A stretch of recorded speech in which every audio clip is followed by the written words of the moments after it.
Going to replace this fuel filter on my 1997 Mazda B2300. First thing I do is pull this clip off with this flathead screwdriver. It should just pop out. Next, I got to take this white tab out, so I'm just going to pop this out with the flathead again.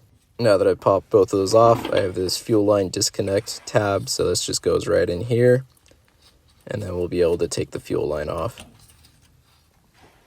And then here's the new filter that we're going to be putting in once we take this off. And there we go, got that off. So I'm going to leak a little bit of fuel out as I take these off. I disconnected the battery, that way the pump isn't engaged, but still a little bit left over. Now I should be able to just pop this guy right out. Next, I'm going to put the new fuel filter in, so that just slots in there, and then we just got to reconnect the lines.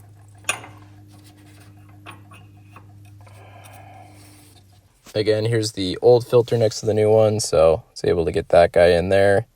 And then last thing we need to do is just put in the tabs. So here's the white tab, putting that back in. That just clips in there just like it came out, and then we'll just need to put that little attachment on the other side and it should be all done. Hope this video was helpful, and thanks for watching, guys.